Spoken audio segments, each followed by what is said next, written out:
Bonjour à tous, bienvenue pour cette 3e édition du Salon de la Data. On est ravis de vous retrouver encore cette année, aussi nombreux, même plus nombreux encore que les autres années. Donc avant de vous laisser découvrir tous les acteurs de la data qui sont présents sur leur stand et puis dans différentes conférences, je tenais à remercier les sponsors du salon que vous pourrez retrouver sur leur stand, sans qui le salon n'existerait pas. Également les différents partenaires qui nous accompagnent et aussi l'équipe d'organisation et les bénévoles que vous pourrez retrouver à différents points du salon, dans les salles de conférence, à l'accueil, et également cette année des bénévoles qui vont s'occuper de la communication sur les réseaux sociaux. Donc merci à tous ceux qui font que ce salon peut exister. Et puis je vous souhaite une excellente journée autour de la data, de nombreux échanges très enrichissants. Et je vais laisser la parole du coup à Francky Trichet.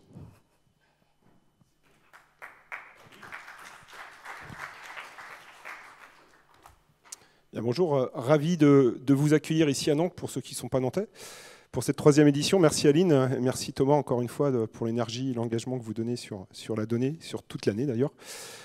En fait, j'aime bien ce salon de la data, 3e édition. Alors les chiffres, tu ne les as pas dit Aline, mais moi je les connais. On était parti il y a 3 ans avec 400 personnes, 1000 personnes l'an passé, et plus de 1600 si je compte bien, avec 400 en liste d'attente. Donc avec une grande nouveauté cette année, bravo, parce qu'il n'y a pas de file d'attente, alors ça c'est vraiment super, pas besoin d'avoir le badge, alors c'est toujours la logique des séances en parallèle qui fait que, mais c'est très bien comme ça.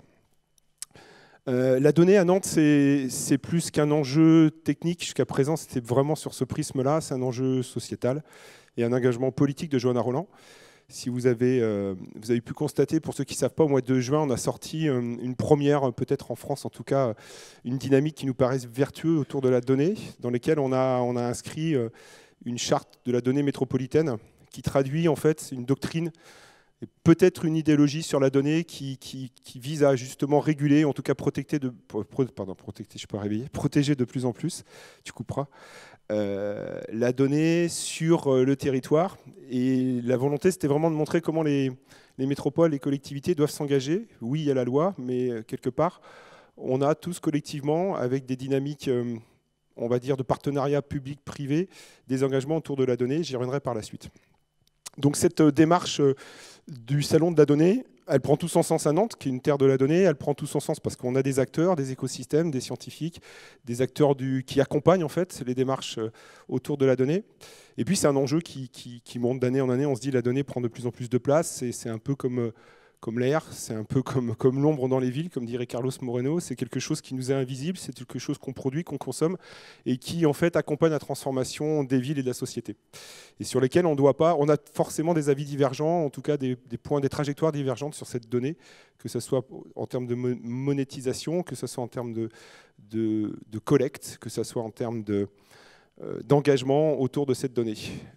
Et le Salon de la donnée, aujourd'hui, je trouve que, de par le programme qu'il propose, de par les intervenants, il met vraiment en fait en tension cette réflexion, ce débat autour de la donnée.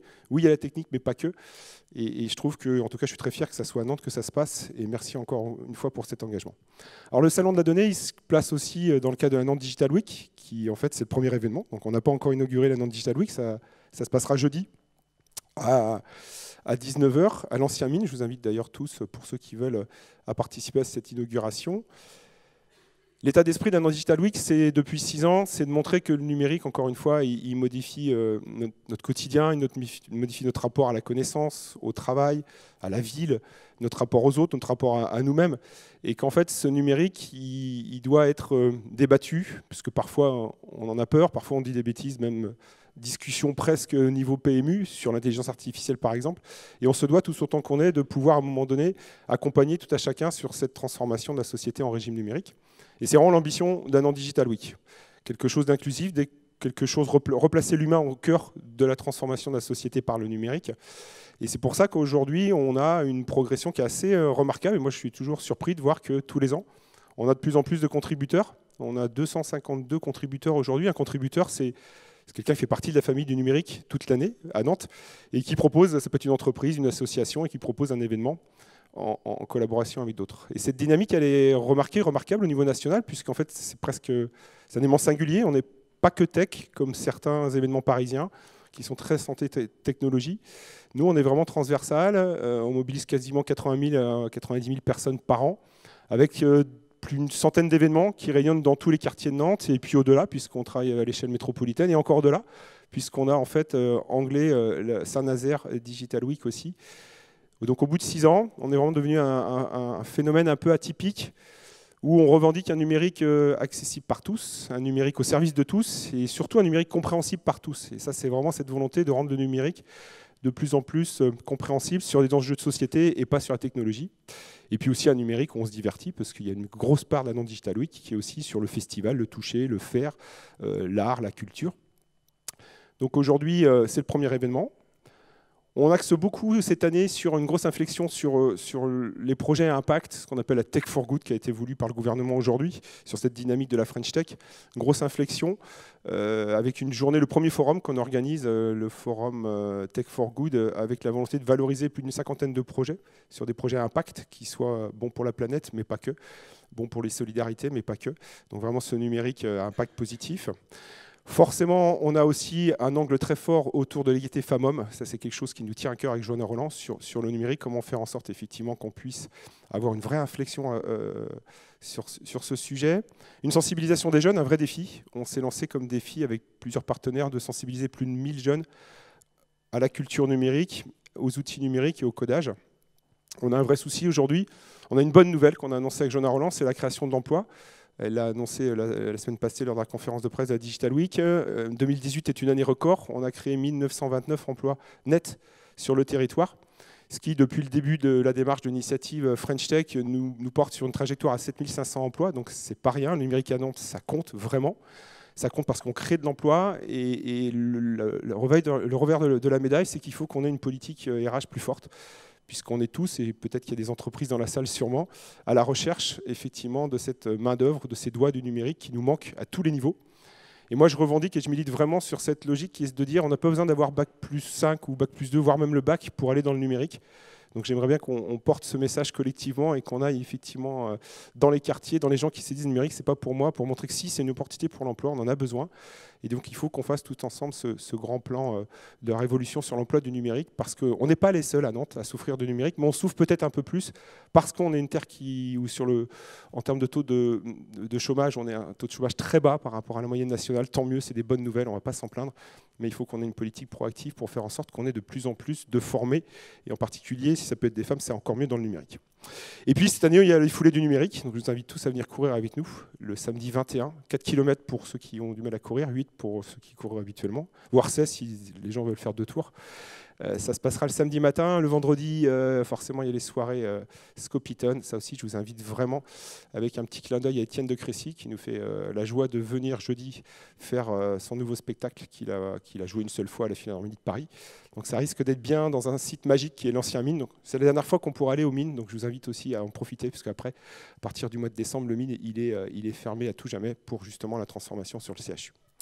Bref, une Nantes Digital Week qui est aussi sous le signe de l'international, et j'en conclurai par ça avant de revenir sur la charte, puisqu'on accueille une délégation montréalaise. Nous sommes allés avec 80 acteurs au mois de mai à Montréal pour tisser des liens plus forts entre la Nantes Digital Week et le printemps numérique à Montréal. Pourquoi ? Parce qu'on avait identifié des valeurs communes sur cette notion de numérique inclusif, l'humain au cœur des dispositifs, des enjeux très forts sur l'égalité femmes-hommes, et puis ce travail sur la donnée. Je reviens sur cette donnée avec qui, Montréal, on a des valeurs communes, une charte qu'on a aussi travaillée en parallèle sur des inflexions, sur la co-construction de la charte et sur des valeurs plutôt sur l'éthique, sur la protection et la souveraineté, je vais y revenir. Donc voilà, on est ravis d'accueillir une trentaine de Montréalais qui vont arriver la semaine prochaine. Et pour terminer, le clin d'œil aussi international de la Digital Week, c'est une conférence, c'est l'association internationale des parcs scientifiques et des écosystèmes mondiaux qui a fait son dernier rassemblement il y a 2 ans à Moscou, qui fera son prochain à San Francisco dans 2 ans, et on a la chance qu'il vient à Nantes en 2019, ici fin septembre. Donc il y a plus de 80 pays qui vont être représentés sur les enjeux de c'est quoi aujourd'hui un écosystème de l'innovation, comment il émerge, comment la science doit être un peu mieux valorisée, ou encore une fois comment culturellement le rapport science-développement économique est mis en place sur les territoires. Donc on est très fiers d'accueillir ici, d'ailleurs ça sera ici à la Cité. J'en reviens sur la charte de la donnée pour conclure. Alors je ne sais pas où j'ai des slides, Aline, je vais avoir quelques slides, non ? Tu ne sais pas ? Ça serait bien. Je ne sais pas où ils sont. Il y a la régie ? Pas de régie ? Bon, sinon, je vais faire ça. C'était pas mal, on avait prévu quelques slides. Non ?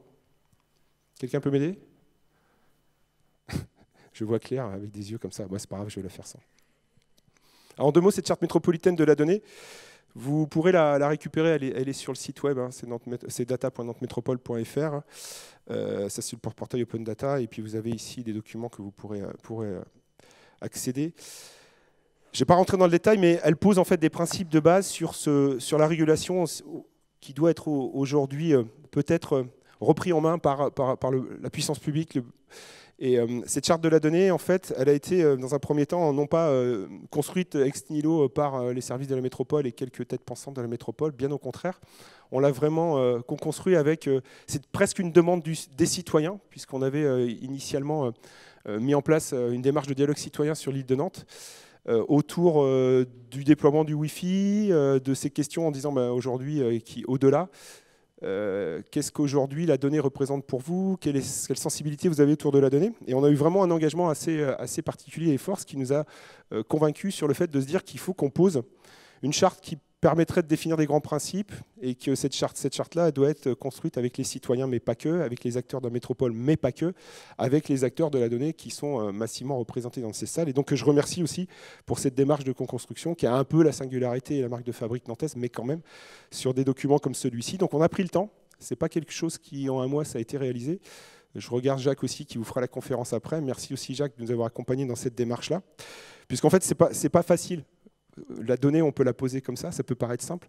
Alors moi, je suis chercheur en intelligence artificielle, c'est pas facile de calibrer. En fait, on peut avoir la donnée très technique, c'est simple, mais dès qu'on touche sur des enjeux comme celui-ci, le curseur déjà n'est pas facile à mettre pour une collectivité. Il faut l'affirmer, s'engager, et en responsabilité, ne pas avoir peur de poser des principes assez forts. Mais ensuite, il faut savoir de quoi on parle. On a mis longtemps pour poser des concepts. En particulier, on est revenu sur des concepts de ce qu'est la donnée publique, puisqu'effectivement, on s'intéresse exclusivement à la donnée publique dans cette charte-là. On ne va pas aller s'intéresser à la donnée personnelle, même si, encore une fois, la frontière entre les deux, l'une est conséquence de l'autre, bien évidemment. On a posé un principe de données d'intérêt général, qui est quelque chose d'assez singulier et sur lesquels, en tout cas, c'est peut-être le cœur de cette charte-là. Cette donnée d'intérêt général, elle pose le principe que toute donnée privée, donc possédée par un acteur privé qui a une conséquence, un impact sur la mise en œuvre des politiques publiques, d'une politique publique quelle qu'elle soit, ça peut être le transport, ça peut être la sécurité. On se doit de créer aujourd'hui, enfin on se doit déjà d'attester que cette donnée-là, elle a le statut d'intérêt général, ce qui permet par la suite de pouvoir créer les conditions d'un dialogue avec ce partenaire ou ce privé, qui n'est pas forcément un partenaire, mais en tout cas le fait de poser le fait qu'on a des données qui aujourd'hui nous sont indispensable pour nous, la puissance publique, les collectivités, pour construire la ville, construire les territoires. Et sans cette donnée-là, on a malheureusement quelque part peut-être un caillou dans la chaussure pour avoir une politique efficiente. L'exemple le plus criant qu'on pourrait prendre, c'est peut-être par exemple sur Waze ou par exemple sur Airbnb. Si on n'a pas toutes les données aujourd'hui qui sont collectées par ces majors et qui ont un impact vraiment en proximité dans les quartiers sur nos politiques de déplacement ou d'aménagement du territoire, par exemple, pourquoi on ne mettrait pas une offre de services plus importante ou développer une ligne de bus parce qu'on se rend compte qu'on a du flux Airbnb qu'on n'aura pas identifié si on n'a pas les données de Airbnb. C'est des enjeux qui aujourd'hui, en termes de collectivité, nous semblent importants. Donc cette notion de données d'intérêt général, on l'a posée ici. Et pour terminer, peut-être des éléments importants sur la souveraineté. On est allé un peu plus loin, effectivement, aujourd'hui, sur cette notion de souveraineté, avec on va dire l'engagement de pouvoir héberger en France massivement les données qui sont aujourd'hui ultra sensibles ou des données sensibles. On a la chance à Nantes, puisqu'on a fait un travail, c'était un vrai diagnostic, de pouvoir identifier où sont aujourd'hui hébergées les données de la collectivité sur les différentes applications. On a à peu près un volume de 400 applications métiers à l'échelle de la métropole. Et le fait est qu'on a déjà effectivement plus de 90% qui étaient hébergés ici en France. Et la seule application qui était hébergée par un opérateur à l'étranger, c'est l'application Pay by Phone, qui nous permet effectivement d'avoir ce service de paiement à la minute, et sur lesquels on est rentré effectivement en échange pour pouvoir ramener ces données-là aussi sur le territoire français. Un principe de sobriété qui stipule le fait que, encore une fois, sur une ville comme Nantes qui s'engage massivement dans la transition énergétique, le fait de dire que la collecte par défaut de données pour lesquelles on n'aurait pas une utilité immédiate ou dans un futur proche, on se refuse de collecter de la donnée inutilement. Là, on est vraiment sur une dérive aujourd'hui des capteurs à outrance qui nous permettent de stocker tout un tas de données alors qu'on n'a pas forcément l'utilité. On pourrait être séduit par le fait de se dire très bien, on va stocker ce lac et puis on verra par la suite, voire par des algorithmes d'IA, essayer d'identifier des configurations remarquables qui nous aideraient par la suite.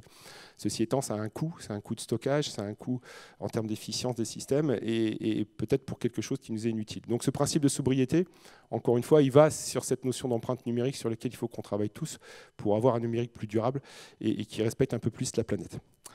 Et pour terminer, sur la transparence des algorithmes, un élément important encore une fois, on a notre portail Open Data, vous le savez, on est assez remarquable d'ailleurs sur le triptyque départemental, régional, sur ce portail mutualisé. On y travaille depuis longtemps, les jeux de données ne font que se développer encore plus. Une vraie politique, encore une fois, qui date depuis 2012. Et sur cette transparence, on va plus loin que l'Open Data. On pose dans la charte le fait que tout algorithme qui aujourd'hui est utilisé pour une décision, par exemple, pour tout ce qui est la tarification sociale de l'eau, les critères qui sont utilisés, on va les rendre transparents sur notre portail de façon à pouvoir justement avoir ce principe et ce dialogue avec les gens qui sont intéressés. Et sur l'intelligence artificielle, puisque en fait, c'est ce qui nous arrive vite et sur lesquels une prise de conscience doit effectivement être quand même attestée rapidement par la puissance publique, parce qu'on a un peu du mal quand même dans les territoires à voir. On a, avec Joanna Roland, décidé d'imposer un principe assez fort, qui est d'interdire toute utilisation d'une intelligence artificielle qui serait appliquée sur des décisions individuelles dans le cadre de l'espace public. Ça veut dire que concrètement, on s'interdit d'utiliser des IA qui vont aller fouiller de la donnée pour automatiquement, par exemple, déduire une tarification sociale de l'eau, dans lesquelles on n'aurait même pas les critères d'évaluation et qui seraient automatiquement intégrés dans notre système d'information pour automatiquement faire effectivement ce processus intégré dans notre système d'information.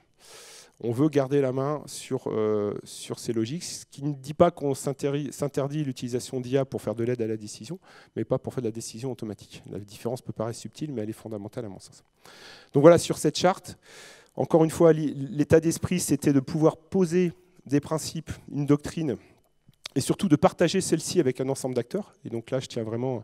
C'est dommage qu'on n'ait pas les logos, mais vous verrez, il y a plus de 50 acteurs qui sont aujourd'hui engagés dans cette démarche, qui nous ont accompagnés, qui par la suite se sont dit, ok, nous, les valeurs qui sont dans cette charte-là, on s'engage aussi sur ces valeurs-là, c'est les nôtres, on veut les partager et on veut effectivement sur le territoire métropolitain aller plus loin que la loi européenne et la loi française, et avoir des dynamiques vertueuses pour qu'on soit quelque part tous ensemble exemplaires.